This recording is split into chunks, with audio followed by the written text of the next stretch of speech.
দেখতে দেখতে বছরের শেষ চলে এলো। আজকে বছরের শেষ টলি কথার এপিসোড। আর এই বছরের শেষের টলি কথা মানে একটু জমজমাট এপিসোড তো হবে। আজকে আমি বৈশালী টলি কথার এপিসোড নিয়ে চলে এসেছি মায়া সত্যভ্রম টিমের কাছে।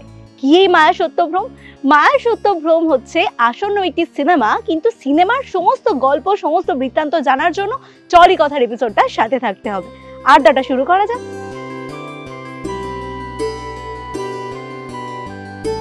আজকের বছরের শেষ টলি কথার আড্ডায় আমাদের সাথে পেয়ে গেছি সোহম দাকে, সৌমিক দা ডিরেক্টর, আর প্রিয়াঙ্কারিকে। ওয়েলকাম টু টলি কথা।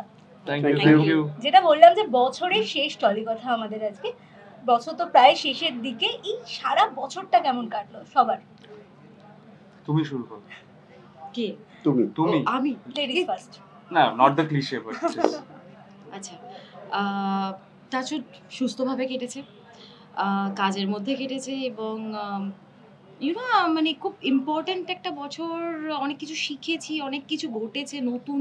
তারপরে আমাকে মিট করলে এই বছরে শ্রমিকের সাথে কাজ করা হলো, এটা একটা বিশাল ব্যাপার। এই বিষয় পরে আসছি, বাট এনিওয়ে আর কি, মানে বেশ কিছু কাজ খুব ভালো অ্যাপ্রিসিয়েশন পেয়েছে দর্শকের থেকে, তো সেটা একটা দারুণ পাওনা অবশ্যই একজন আর্টিস্ট হিসেবে।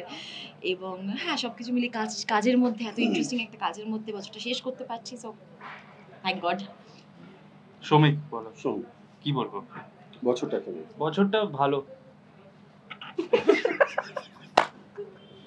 না খুব ভালো কেটেছে। অনেক কিছু শিখতে পেরেছি, অনেক নতুন পার্সপেক্টিভস পেলাম। কাজের ব্যাপারে আমি খুব একটা বেশি বলতে চাই না, কারণ কাজটা তো শুধুমাত্র দ্যাট শুডন্ট ডিফাইন আস বলে আমার মনে হয়। বাট কাজও হবে, কাজও হয়েছে। আমার মোস্ট ইম্পর্টেন্টলি যেটা ভালো লেগেছে, I got to meet people like them. Priyanka, Soumik, everybody. Hopefully they will stay in my life for ever.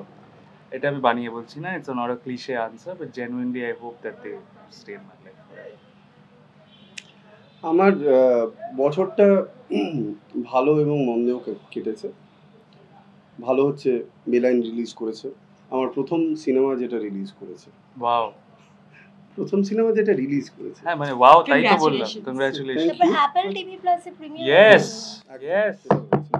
But then first Bengali film. এটা আমি কিন্তু নেগেটিভলি বলছিলাম যে আগের ফিল্মগুলো কেন রিলিজ করবে, আমি নেগেটিভটা বলছিলাম অ্যাকচুয়ালি। এনিওয়ে, খারাপ দিকটা হচ্ছে আমি সিনেমাটা যেই মানুষটাকে দেখাতে চেয়েছিলাম সিনেমা হলে, তাকে ছাড়াই ফিল্মটা চলেছে। আমার বাবাকে হারিয়েছিলাম। তো এনিওয়ে, তবে তারপরে এখন এই শেষটা খুবই জমজমাট হচ্ছে, খুবই ভালো হচ্ছে। আমি এই দুজনকে জ্বালিয়ে মারছি। হ্যাঁ, এবং এরা প্রচন্ড ট্যান্ট্রাম দেখাচ্ছে। এত ট্যান্ট্রাম আমি সহ্য করিনি জীবনে। আমি এই ট্যান্ট্রাম গুলো নিচ্ছি আর কি করব। You called for somebody from Bombay.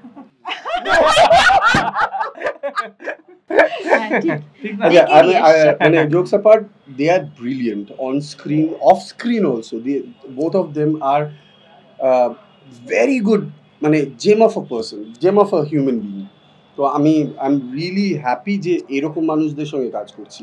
হ্যাঁ, অভিনেত্রী অনেকেই ভালো হন, কিন্তু ওই একটা কানেকশন হয় না অনেক সময়। ওপর কাজ হয়, কাজ শেষ হয়ে গেলে ভুলে যাই, এরকম একটা ব্যাপার। কিন্তু এদের দুজনের সঙ্গেই আমার প্রচণ্ড ভালো বন্ডিং হয়েছে। ওর সঙ্গে প্রিয়াঙ্কার সঙ্গে আমি একটা ছোট্ট কাজ এর আগেও করেছি, এখানেই করেছি।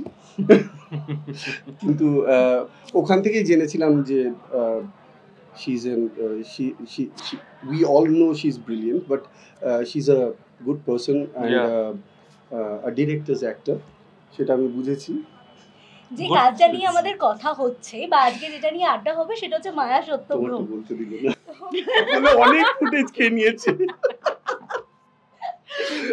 না ছোট করে বলেছি। না চল বলো না প্লিজ। Next question. বুঝে গেছে যে আমি ভালো ছেলে। হ্যাঁ, ভেরি গুড। মায়া সত্যভ্রম নিয়ে আজকে আমাদের কথা হচ্ছে। মায়া সত্যভ্রম কেন, নাম কেন এটা? আমরা যে সমাজে আছি সেটা একটা ভ্রমের সমাজ, ভ্রমের মধ্যেই বাস করছি।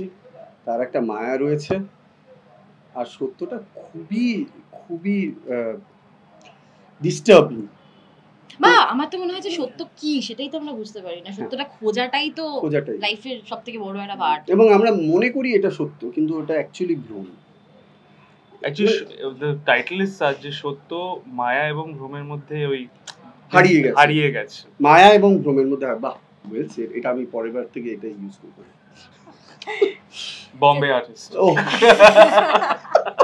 কথায় কথায় মানে ভাবো, জাস্ট ভাবো। Exactly right, I mean something that needs to be. আগেকার দিনে ফিল্মে ক্রেডিটসে থাকতো না, রাইট এই ওর নামে রাখবো। হ্যাঁ ও আমার নাম সেভ করে রেখেছিল আগে, সোহাম বম্বে বলে। I was given that number, that's it. হ্যাঁ, তো আমরা ক্রেডিটে রাখবো। বাঙালি ছেলেকে তোমরা ও তো বাঙালি কি ক্রেডিটে ব্যাড রাখে বম্বে। তুমি তো একেবারে লুকিয়ে আছো আজকে। সবাই সবাই লুকিয়ে আছে, তোমাকে দেখে চরিত্রটা বুঝতে পারছে দর্শক মোটামুটি যে একজন সাব ইন্সপেক্টরের চরিত্র, কিন্তু কিভাবে তৈরি হলো চরিত্রটার জন্য? প্রচুর প্রচুর প্রচুর পরিশ্রম করলাম আমরা, এত প্রত্যেক দিন এত খাটতাম, মানে এত বস্তা হয়ে গেছি না।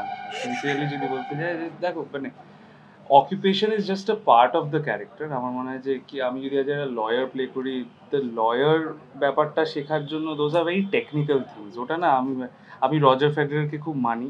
Roger Federer never shows how he learned the top spin, so I don't want to tell people how I learned the top spin or whether I learned at all or not. মানে তুমি এতটাই জিনিসটা শেখো যাতে ওই জিনিসটা ধরা না পড়ে আমার, কারণ এটা আমাদের পেশা হয়ে দাঁড়ায় যে we get to vicariously play such roles.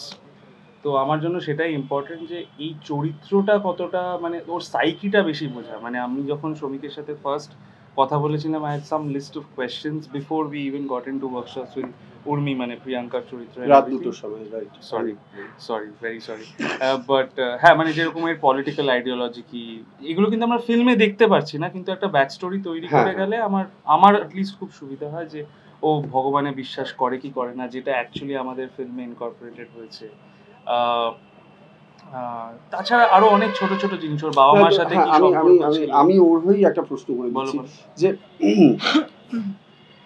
বাবা এই ইমোশনসটা তো তুমি কখনো এক্সপেরিয়েন্স করোনি, তো isn't it a challenge?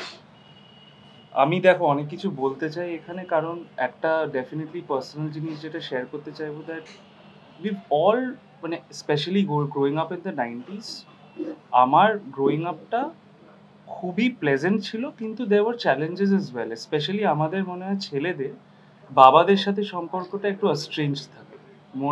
I feel like we are closer to our mothers, but my father was very loving, কিন্তু আবার ভয়ও বাবাকেই পেতাম।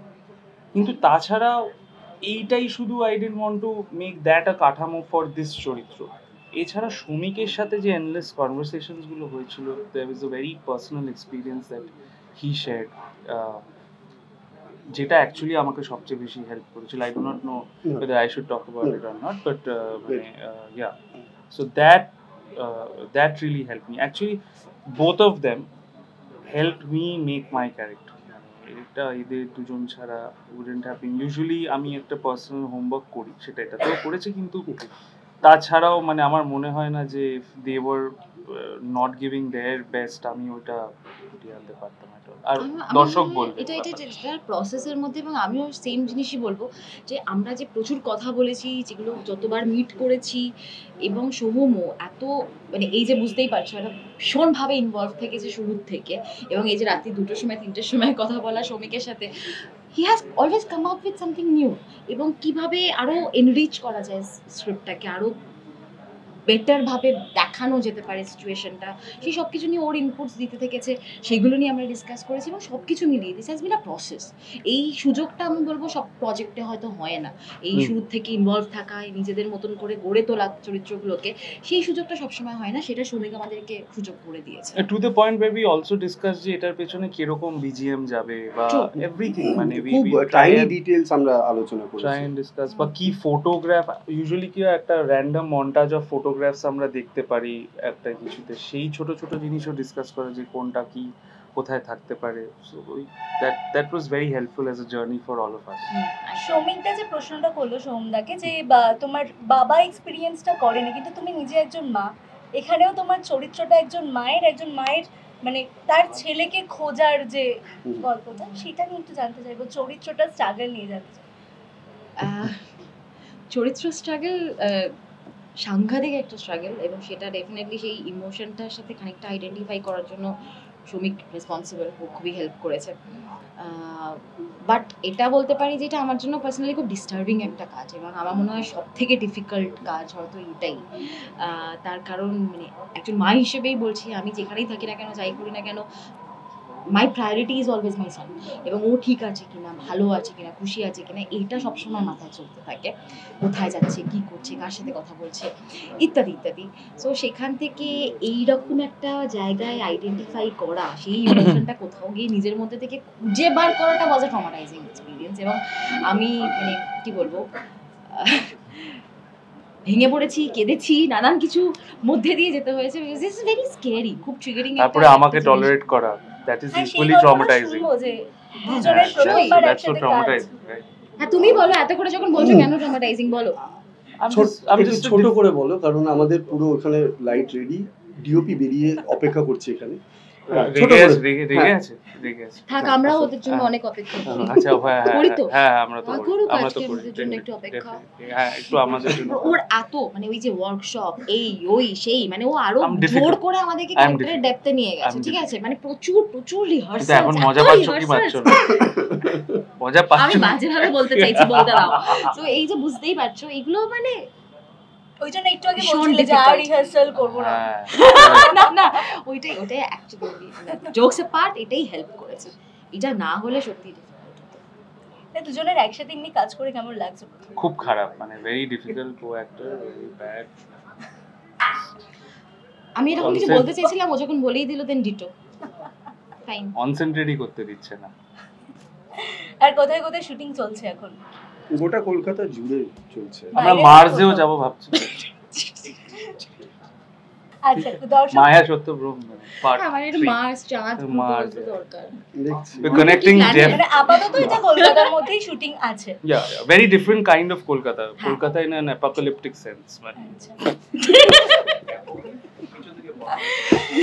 না মানে দেখো, কলকাতাতে শুটিং হলেও শ্রমিক বা আমরা সবাই থেকে যেটা চেষ্টা করছি সেটা হচ্ছে খুব বাস্তব।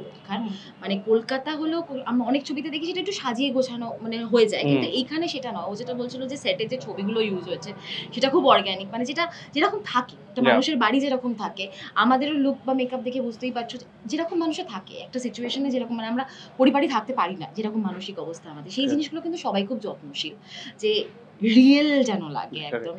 সেইটা না হলে আমার মনে হয় ওই কানেক্টটা হবে না। অল দ্য বেস্ট তোমাদের মায়া সত্যভ্রমের জন্য। আর যেটা দিয়ে শুরু করেছিলাম যে এই বছরটা কেমন কাটলো, সেটা দিয়ে শেষ করবো যে পরের বছরে কি প্ল্যান রয়েছে? Completing the film. রেজোলিউশন আছে কি করে? না, রেজোলিউশন কাজ করে না। মানে নিউ ইয়ারে করবো, তারপর আবার পয়লা বৈশাখে একবার রিনিউ করবো, এটা চলতেই থাকে, ওটা আমি ভাবি না। হ্যাঁ, সেটাই। বলছি আপাতত 4K, পরের বছর 8K হতে পারে। শ্রমিককে দেখে ভাবলাম যে বিয়েটাও প্ল্যানে দাঁড় রাখাই ভালো।